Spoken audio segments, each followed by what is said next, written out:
Is it gonna be, are we gonna be here the whole time till we get into the theater? Yes, yes.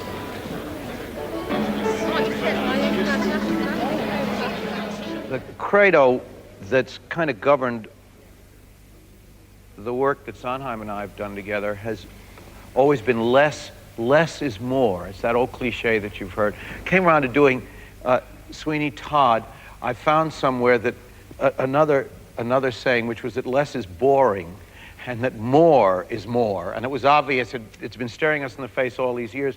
So we determined to go completely in the other direction and give more of everything than anyone had ever seen before. You've collaborated a lot with Hal Prince. Why do you work so well together, do you think?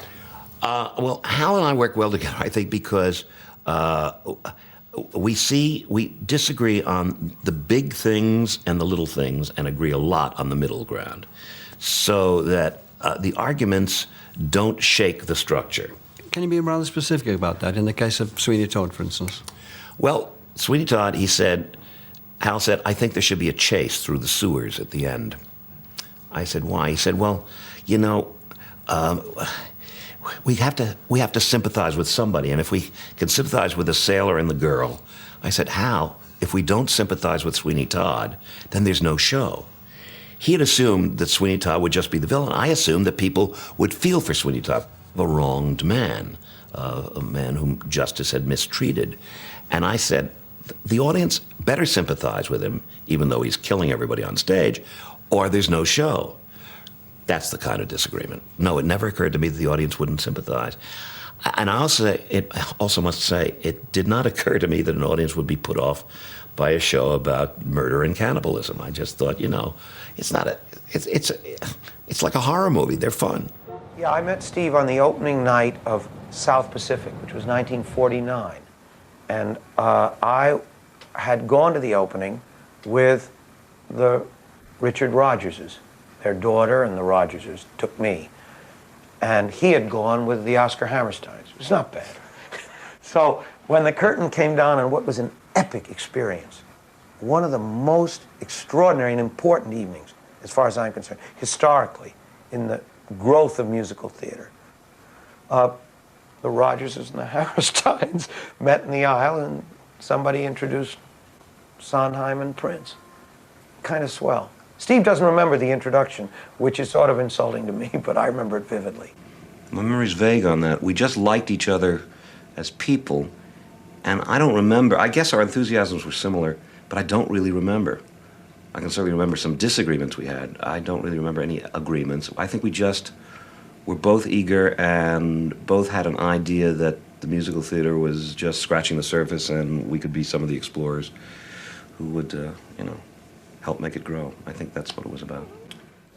The walk through London, which is called Joanna, is my favorite in the whole show because I think it's Sondheim at his best. I think it's probably me at mine. You have Antony looking, Joanna behind the bars of her cell in Bedlam. You see Sweeney in his shop reflecting on Joanna. You see the beggar woman wandering through London madly at night. She knows there's something going on at Lovett's pie shop, and you see Lovett stoking the fires to make the meat pies. It took me about 2 hours to stage that number, and I did it first time out and never had to go back and improve upon it. We've had one sort of almost accidental killing in the first part. We've had his explosion of rage and madness. We now see the day-to-day routine, calm killing of a mass killer who has gone into another dimension, who can sing movingly and beautifully about his daughter, who must now be 16 or 17, but he's never seen since she was a baby. And while singing about the beauty of her yellow hair, is almost subconsciously slitting her throat and dispatching the body to be made into pies. It is the most extraordinary, dreamlike piece of macabre theatre. I feel you, Joanna. I feel you. Do they think think that walls can hide you. Even now I'm at your window. I am in the dark beside you, buried sweetly in your yellow hair. Joanna,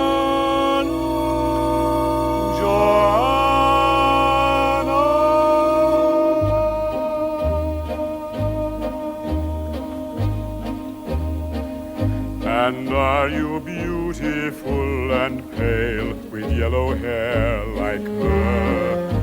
I'd want you beautiful and pale the way I dreamed you were, Joanna.